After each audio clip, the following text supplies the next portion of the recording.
Nous sommes des gens qui ne reculons jamais. Il faut bien se dire ça. Il sait ce que c'est une opération ponctuelle. Il m'a accusé d'en avoir mené plusieurs. Elle a donc une entrée en matière, un développement, une conclusion. Cette affaire sera menée au bout, que les autorités le veuillent ou non. La solution de cette affaire est simple, c'est une alternative. Ou nous partons, ou nous mourrons. Imaginez la scène. Nous sommes en 1985, dans un tribunal de Nantes, un lieu de justice habituellement empreint de calme et de solennité. Mais ce jour-là, tout bascule. Georges Courtois, un homme au passé criminel, transforme son propre procès en un coup d'éclat historique et prend en otage le tribunal, le tout diffusé en direct à la télévision. Pendant des heures, la France retient son souffle, captivée par ce braquage d'un genre nouveau. Que cherchait vraiment Georges Courtois ?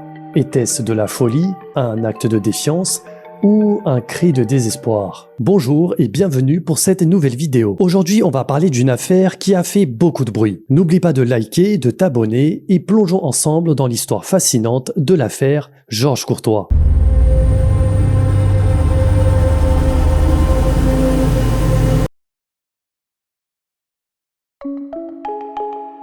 Pour comprendre l'ampleur de cette affaire, il est essentiel de revenir en arrière, dans les années 80. À cette époque, la France était en pleine mutation. Marquée par des changements sociaux profonds, les inégalités augmentent et la criminalité devient un sujet d'inquiétude majeur. En réaction, le système judiciaire se durcit et les prisons françaises sont plus que jamais surchargées. Les détenus vivent dans des cellules souvent surpeuplées et les programmes de réinsertion sont pratiquement inexistants. Beaucoup de prisonniers se sentent pris dans un engrenage sans fin, sans réelle perspective de changement. Les prisons deviennent des lieux de tension extrême. En réaction à la dureté du système, certains détenus commencent à exprimer leur ras-le-bol et des mouvements de protestation émergent. C'est dans ce contexte qu'un homme, Georges Courtois, un petit criminel au passé complexe, décide de prendre les choses en main pour faire entendre sa voix. En ces années-là, la télévision prend de plus en plus de place dans les foyers des Français. Les événements spectaculaires attirent l'attention des médias, qui cherchent à captiver le public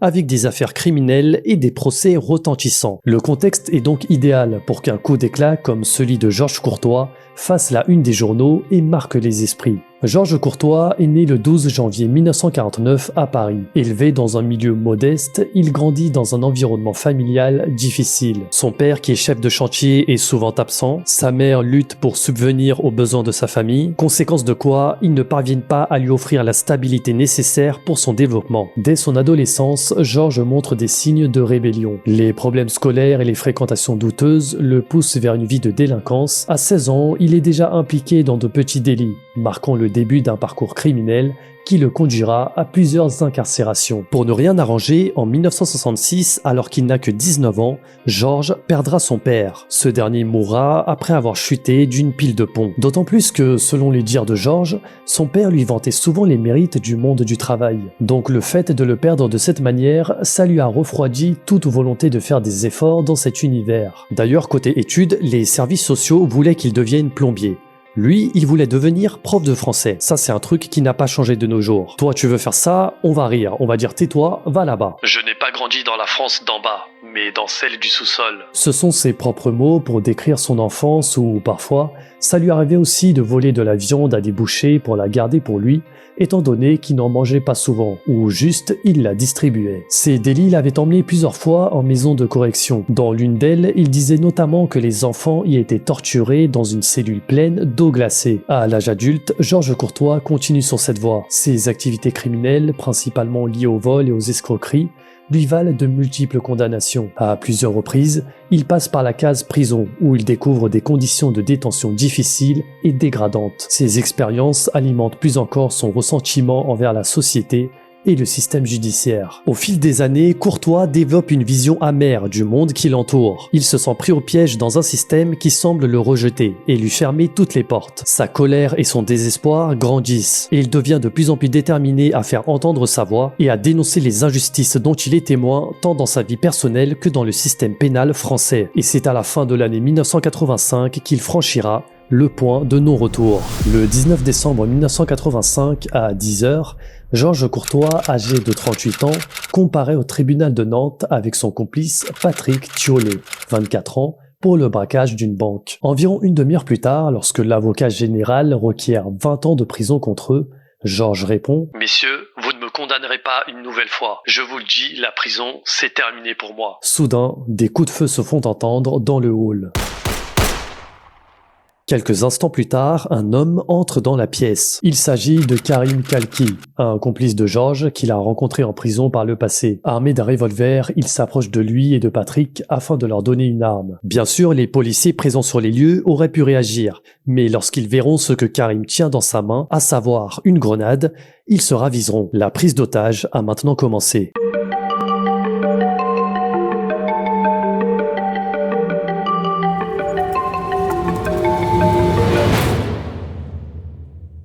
Mesdames, Messieurs, bonsoir. Un tribunal pris en otage. Le président, le procureur, l'avocat, les jurés et le public, tout ce monde braqué par 3 gangsters en plein milieu du procès. 17 ou 18 personnes, on n'a pas fait le compte exact, sont retenues en otage depuis plus de 10 heures maintenant par 3 hommes armés de pistolets et de grenades dans la salle de la cour d'assises du palais de justice de Nantes. 29 personnes seront en tout retenues contre leur gré. La tension monte rapidement. Les avocats et le personnel du tribunal se retrouvent paralysés par la peur. Georges, Karim et Patrick, quant à eux, sont plutôt calmes et paraissent même étonnamment sains d'esprit au vu de leurs agissements. La question que tout le monde se pose maintenant, c'est que veulent ces 3 mecs? Les forces de l'ordre n'attendront pas de le savoir et commenceront immédiatement à placer plusieurs policiers autour du palais de justice. Très vite, la police sera rejointe par 30 tireurs d'élite du raid qui se positionneront sur le toit. Georges Courtois commencera alors à exprimer ses revendications par le biais de journalistes de FR3, aujourd'hui devenu France 3, qui laissera entrer dans le tribunal. Et regarde le discours et l'attitude qu'il aura face au juge.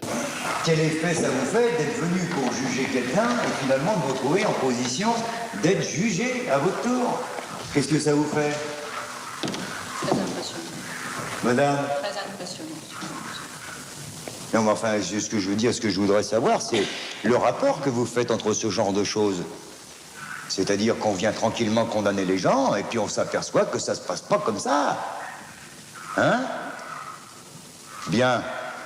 Georges Courtois, c'est bien connu. Il a du charisme, il parle bien. Et sa façon de faire, sa façon d'être aussi, va faire que ce braquage va prendre une tournure inattendue. Alors, je dis ici, devant ce monsieur, que notre but n'est pas de faire du mal à qui que ce soit. Y compris vous, monsieur le président. Y compris le procureur de la République. Hein?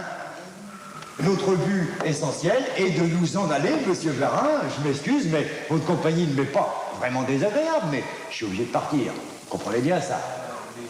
Et nous partirons à partir du moment où on nous laissera partir. Mais attention, la sortie, ça va être chaud, hein?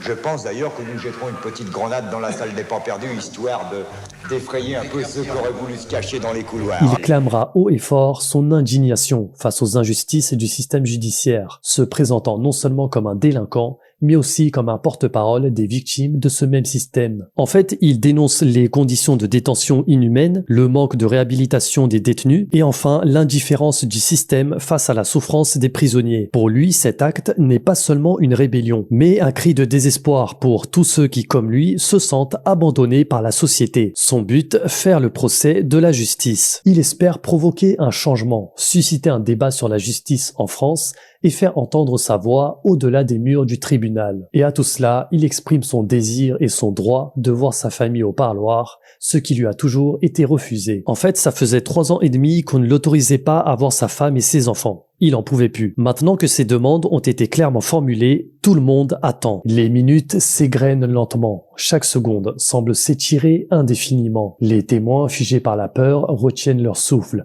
et se demandent combien de temps cette situation surréaliste va encore durer. Le patron du raid, Ange Mussini, installera un téléphone dans la salle d'audience pour débuter les négociations. Monsieur Tauquet, l'avocat de Courtois qui était déjà dans la salle, servira d'intermédiaire. La priorité en cet instant sera la libération des personnes les plus vulnérables comme les malades ou les jeunes, afin d'instaurer un climat de confiance. Les échanges se veulent avant tout humains, et Courtois exige un canal direct avec les policiers via les caméras de FR3. Il demande notamment comme condition l'arrêt des appels incessants des postes de police. Les exigences seront donc formulées clairement, sans équivoque.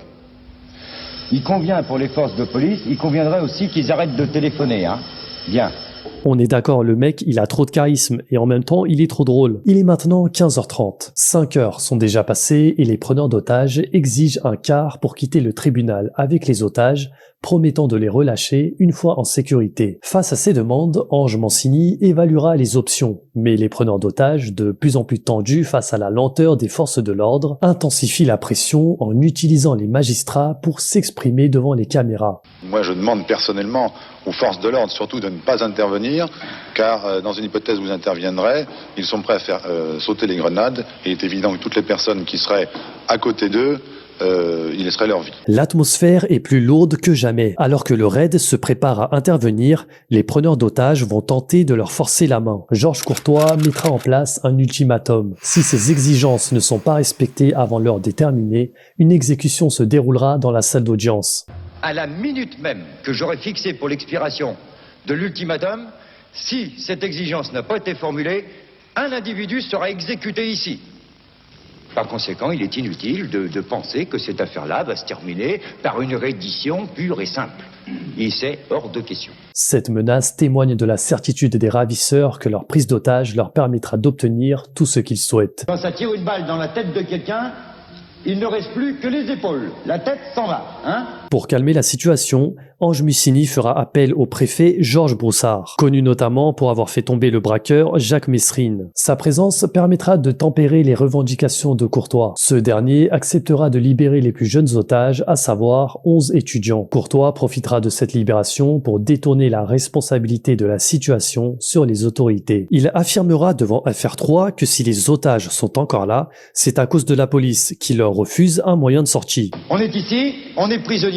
On est pris en otage comme boulette, c'est-à-dire sous les 357 de la police, etc. Cette attitude engendrera l'émergence d'un début de syndrome de Stockholm chez plusieurs otages qui commencent à défendre les malfaiteurs devant les caméras, considérant que ceux-ci ont respecté leurs engagements jusqu'à présent. Moi, je voudrais que la police mette le quart à notre disposition, qu'on puisse sortir, c'est tout, parce que c'est uniquement la police qui nous retient ici. C'est tout. C'est la police qui serait responsable si vous avez quelque chose, que vous en soyez témoin. Si vous avez quelque chose, comme sort pas vivant, que ce soit le capitaine Broussard ou je ne sais trop quoi qui est responsable de ça. Qu'est-ce qu'ils font parlementer pour ne rien ordonner? De toute façon, moi j'ai confiance en ces hommes. Jusqu'à présent, ils ont tenu leur parole. Et notre seule chance de salut, c'est de partir avec un camion et nous le relâcherons. On en est aussi sûr que la parole du préfet de police. Les heures vont passer, la nuit va tomber, et du côté des forces de l'ordre, ils n'ont toujours pas fourni le quart qui avait été demandé. Malgré tout, Georges et ses deux complices accepteront de libérer 2 jurés malades en guise de bonne foi.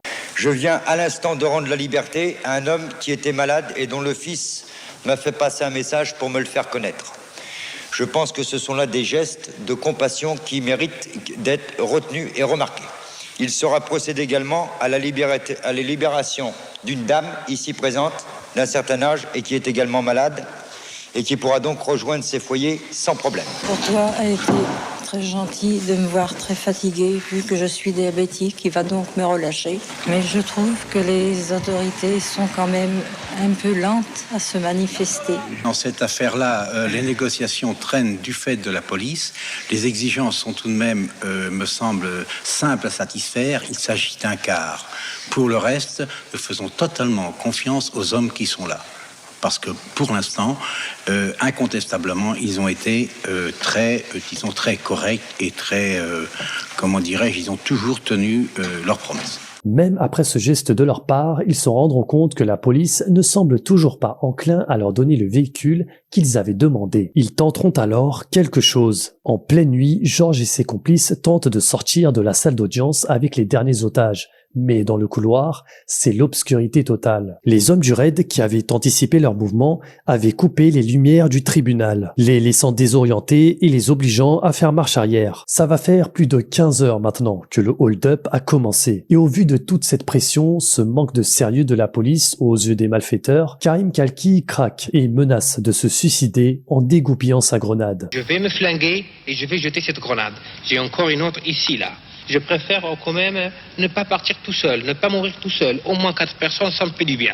D'accord? Bon, ça a assez traîné, ça suffit, hein, parce que ma patience personnelle a des limites. Mancini et Broussard accepteront enfin de fournir un véhicule, mais uniquement en échange de la libération des jurés restants, ce qui sera fait. Dorénavant, il ne reste plus que 4 magistrats comme otages. À 14h30, soit plus de 24 heures après, Georges Courtois sort à l'extérieur du tribunal. Les caméras captureront alors ces images insolites et sans pareil. Le braqueur est en train de promener le président de la cour. Menotté à lui, il fume une clope et dans chacune de ses mains, il tient un revolver. Tout le monde retient son souffle. Soudain, Georges tire plusieurs coups de feu.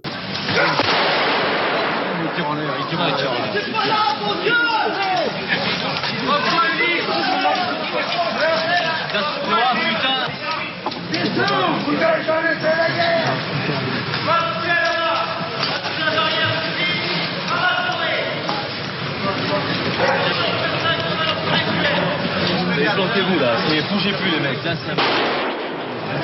Il tire à deux mains les mecs, il tire à deux mains les gars. Allez. Les journalistes, les policiers, tous se mettent à l'abri. L'un des tirs de Georges touchera même l'objectif d'une caméra. Ce mec, on peut le dire, il a eu chaud. C'est alors que Broussard interviendra pour calmer la situation. Finalement, les preneurs d'otages pourront emprunter une voiture stationnée devant le tribunal. Une Renault Espace de couleur marron. Le conducteur sera l'un des otages et quelques minutes plus tard, ce sera le début d'une course-poursuite à travers les rues de Nantes. Georges songera en chemin à s'arrêter à une banque pour la braquer, histoire de l'ajouter à son CV de braqueur. Au final, il se ravisera. Les preneurs d'otages prendront donc la direction de la gare de Nantes pour récupérer des affaires, dont, entre autres, 2 pistolets mitrailleurs qui seront portés par l'un des otages. Après quoi, c'est le début de la fin. Ils vont remonter dans la voiture, rouler sans vraiment savoir où aller. Au final, ils se rendront à l'aéroport de Nantes où ils réclameront un avion afin de pouvoir quitter la ville. Le lieu sera entièrement évacué et lorsque les fugitifs arriveront en bout de piste, ils seront cernés par le raid. À ce moment-là, Mancini et Broussard s'approcheront de la voiture pour tenter une dernière négociation.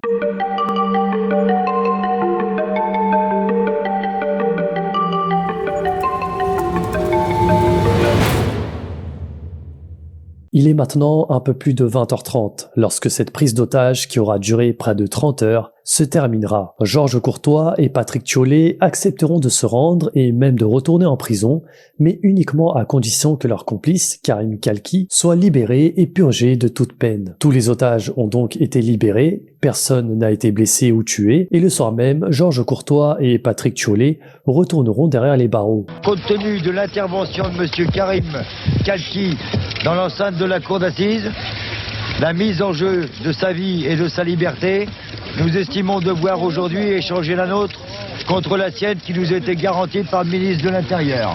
Nous considérons cette affaire comme un demi-échec, c'est-à-dire comme un demi-succès.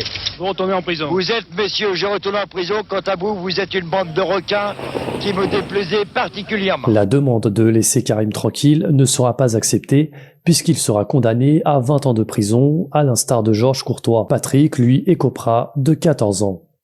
Plusieurs années plus tard, le 9 octobre 1997, Georges Courtois, qui a pu réduire la durée de sa peine, sortira de la maison centrale de Saint-Maur, l'établissement pénitentiaire où il était incarcéré. À peine libéré, un journal satirique local nantais le contactera. Intéressé par son profil, ils veulent qu'il devienne leur chroniqueur judiciaire. On aurait pu dire à ce moment-là qu'il s'était rangé. Mais c'était temporaire. En 2006, il commet 2 nouveaux braquages et retourne à la case prison. Il en sortira en 2014 et c'est uniquement là qu'il tirera définitivement un trait sur son ancienne vie. De ses propres mots, mettre en lumière tous les dysfonctionnements du système judiciaire français était vital pour lui. Sans quoi, cela ferait bien longtemps qu'il ne serait plus de ce monde. Je suis très content d'avoir fait ça, parce que je crois que je l'aurais pas fait, je serais mort. Je crois que je me serais suicidé, quoi. Voilà, tout simplement, je pense. Au bout d'un moment, Ça m'a en fait libéré en fait de quelque chose parce que on a été capable, enfin je parle pas de moi, je parle de mes deux amis aussi, hein. On a été capable de faire ça. Ce braquage, qui aura marqué l'histoire de la télévision française, lui aura aussi permis de trouver l'amour. Il y avait une gonzesse, une dame qui était jurée et qui est devenue ma chérie et qui est venue me voir en prison pendant 10 ans, quoi. Ouais, la blonde, une petite blonde. Elle est passée directement du fauteuil de juré à celui du parloir, quoi. Je trouve ça ouf que le mec, il trouve sa femme comme ça durant un braquage. T'imagines un peu les enfants? Papa, tu l'as rencontré où, maman? Je l'ai braqué dans un tribunal. En tout cas, en 2015, il publiera ses mémoires aux Marches du Palais, mémoires d'un preneur d'otages. Il avait aussi gardé d'excellents liens avec Broussard. Alors Robert, comment ça va? Bonjour, mon... ça va? Ça va. Et toi? Je suis content de te revoir. Ah oui, ça fait vraiment plaisir. Ça change au point de vue lieu, hein? Oui. Assieds-toi, s'il te plaît. Bon alors, comment tu vas? Eh ben, moi ça va. Moi, tu sais, j'ai pas le culte des personnalités. Mais j'étais content que tu sois là.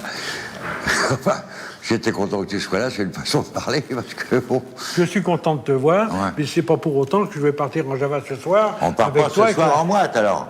Non, avec moi ça marche pas.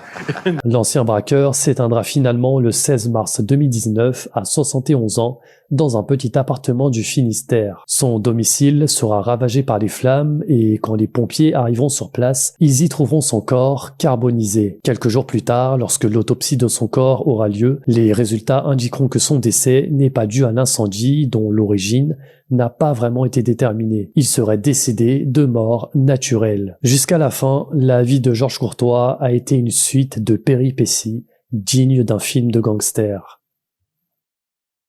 On arrive à la fin de cette vidéo. Merci de l'avoir regardé. Si tu as apprécié, n'oublie pas de liker, n'hésite pas à commenter et aussi à t'abonner. Et si tu aimes ce genre d'imprévu télévisé, je t'invite à regarder mon iceberg consacré aux incidents de la télé les plus sombres de l'histoire. Sur ce, prends soin de toi et à la prochaine.